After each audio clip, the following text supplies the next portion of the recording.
Hello, in this video I would like to unpack the notion about I am you or you are everyone.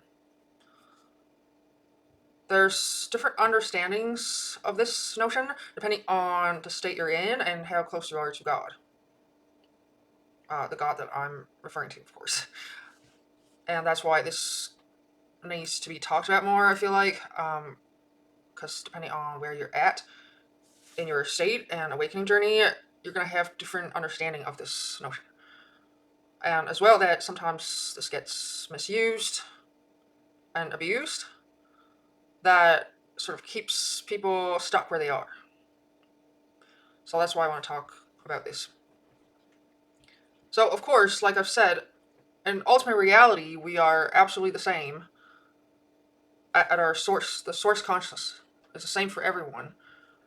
But obviously, people aren't there yet. Like, hardly any, right? So, this notion of, like, I am you, it's true, like, that's where we came from.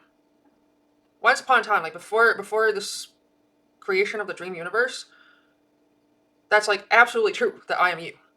We were indistinguishable. Like we were basically the exact same being and in pure oneness. There was no sense of like separation or different identities, personalities, characters and so on. That's basically in this dream world. So before the creation of time and space and this world, we were absolutely one and the same.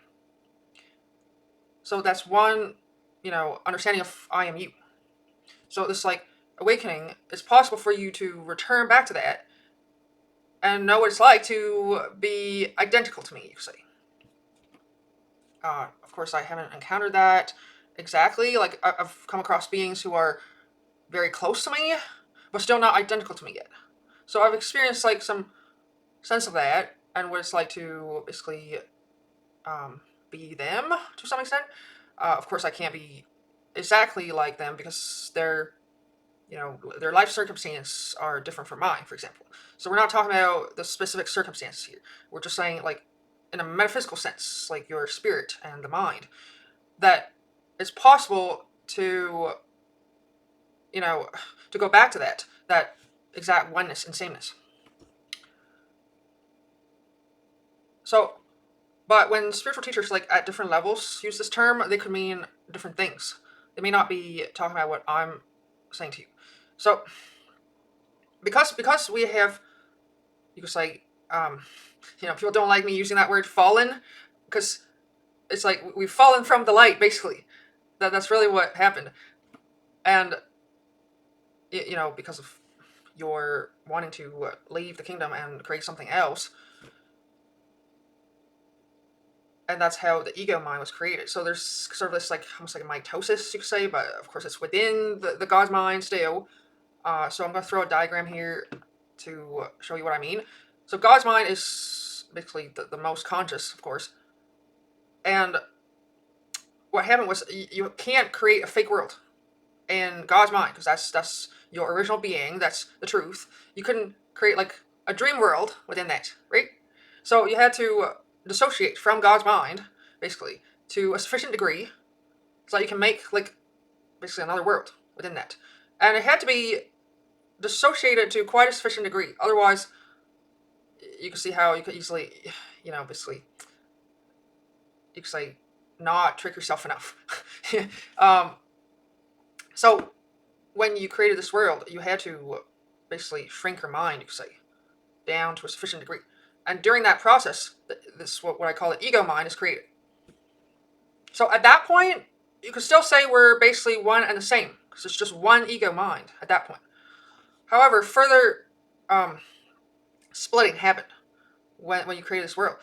You had to basically split yourself in infinite ways to make something like what we have now, where there's like different beings, like animals, creatures, dinosaurs before.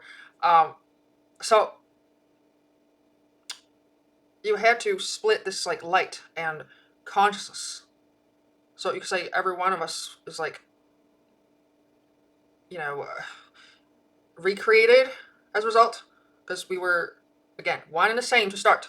but now we're like spread out in infinite ways, and it looks as though we're very different from each other, and we, are not related to each other, right? That's how this world is. People go around like acting as though we don't know each other.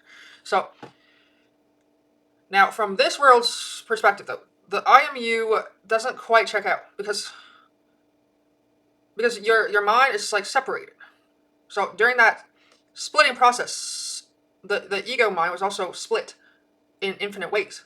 So everyone has like an ego mind within this ego mind. I know it sounds confusing. It's like infinite ego minds, basically, um, contained within that blue circle I just showed you. So from this level conscious, um, I am you is not quite right because your ego mind has a will of its own. Like I can't control that, right? Like I don't have an ego anymore. But if let's say like another person that didn't do this work yet, they can't exactly tell you what to do, what to eat, like what to dress, how to dress, what to do for work. Like they're not in control of that. Sorry, even God is not in control of that, right? Even I'm not in control of your life. Is what I'm saying. So in that sense, I am not you. So we have to distinguish between like the metaphysical sense of I am you and the sort of space-time situation we're in, that you still have a separate life from me. But of course, if you are to awaken enough, then your life will become more and more one with mine. So it's like a returning of back to oneness and the sameness that we started from. But I'm saying, so long as people have this like ego mind, their lives are still very much separate from me and from each other. Um, so I hope that makes sense. Like, and so I know some teachers like to talk about this, like I am you, like just kind of toss it around. You gotta be careful with that because it's not like I'm able to like control your life, sense, right? Um, so I want to talk about some other implications.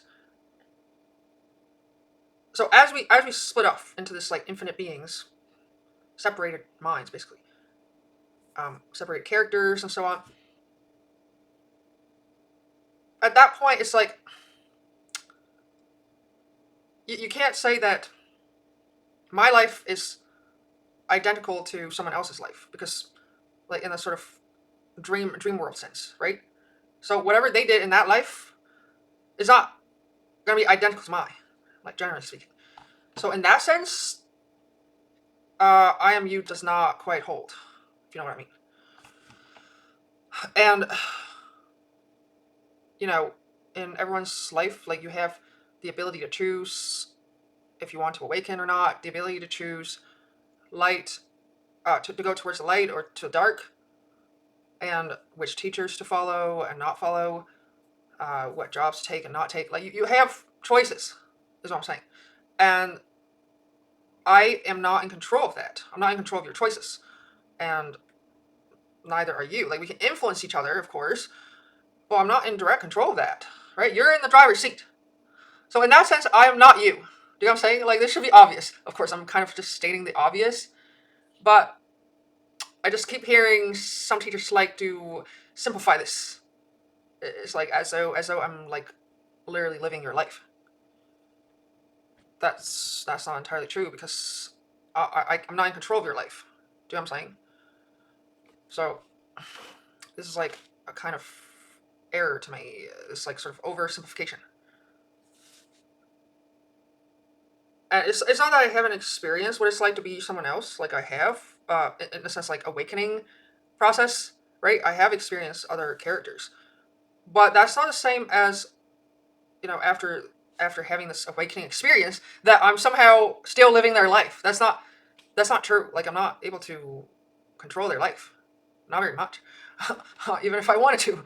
So, anyways, I hope what I'm saying makes sense. Like your ego mind, um, is split off, so it's like you have a will of your own. until such a time you like unify to God's mind. Then our will actually be pretty much identical. So if someone was to get to where I am, then our thought pattern would be very much like the same, um, and our will would be the same.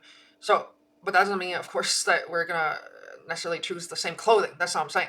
I'm just saying that our way of thinking and approach to things would be very, very similar, if not the exact same.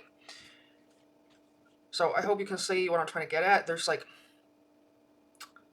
there's a sort of metaphysical sense and a spiritual sense, how we're the same, like in ultimate reality. And then there's the when you're in the dream world and still awakening, that you still have a separated ego self. That is not the same as someone else's ego. Well, I shouldn't say that. The ego's pattern is basically the same. Um, I'm just saying that everyone has their own ego mind. You know what I'm saying? And that your ego mind is like trying to control your own life. So that's what I wanted to clarify. And sometimes this gets like almost misused to me. Because, when a teacher says stuff like, you are Hitler or something like that, uh, gotta be careful with that, because it's not like any one of us remember that that one of us was Hitler. Like, we don't actually know who was which being that was. Like, and nor do we want to start pointing fingers at that person, right? So obviously Hitler, the spirit of that being continued on. Like, we don't know what happened, right? Like, even I don't know this. So I'm saying once you split off from God, you live like many, many lives. But that doesn't mean that that's necessarily like, how should I put it? Okay, let's hypothetically say I was that guy. Like, for some magical reason, that I was literally Hitler. That I, like, my soul lived that life. We still can't say that I lived that just because. How do I put it? That's still one of the infinities that lived that, right? As an ego, as a separated ego. Where now it would have been completely forgotten. Like, I wouldn't remember that. Nobody would remember that. Like, which one of us lived that life? Do you get what I'm saying? Like, there's been like infinite lives. So how do you know which one of them lived as Hitler? Is what I'm saying. So I just mean, when you start throwing around this like, you are Hitler thing, this sounds a bit misleading to me. Do you get what I'm saying? Because that's only been lived once out of so many lives. So you can't start saying that all these lives were Hitler. That's what I'm saying. You can't start equating everyone's lives as that. It's almost like a sort of. It feels like a guilt trip, doesn't it? At that point, at least to me, that feels like kind of a guilt trip. So, and this is also why forgiveness is talked a lot about in Course of Miracles and, of course, Jesus' teachings. Because, like, even someone like Hitler was acting, you could say, unconsciously or not knowing. Well, we could say from God's perspective, like, he thought he was still doing something right, like he must have, right, to keep doing that. Um, so as a result, even Hitler can be forgiven. That God's love is capable of forgiving that. However, that doesn't mean that we're trying to justify something like this either. So there's some nuance here. Just because God's capable of forgiving stuff like this, doesn't mean that that's God's will is to be Hitler. So this is why when we start saying like that, you are everyone, it can get misused, because it almost can start to sound like you can just do whatever you want or be whatever you want, in the sense of like you can justify your own selfishness. Is what I'm trying to say. Um, and that's not how God sees things. God's will is still for you to be enlightened and to basically, you could say, be more saint-like. That's God's will. God can't force you to do that, and so, but God does suffer when people sort of, you could say, fall into the darkness, and can't seem to get out of it. Like I almost like suffer needlessly, say just to watch that happen. So I hope you get what I'm saying. And so when a teacher is still stuck in their ego mind, thinking that that's God, of course, they haven't reached where I am. So their idea of God is like a bunch of egos, basically, like infinite ego minds. Until such a time they get out of that more. Um, so that's why they're constantly saying stuff like, "You are like every character." Because of course, if you're just accessing the ego mind, then that's all you're getting. You're just getting different characters like within the ego mind. But the ego mind is not real. It's not your real self. Like you can dissolve that over time to reach the true mind, true God's mind, and where you came from. I hope that makes some sense. I just wanted to talk about this because there seems to be some oversimplification about this. Thank you.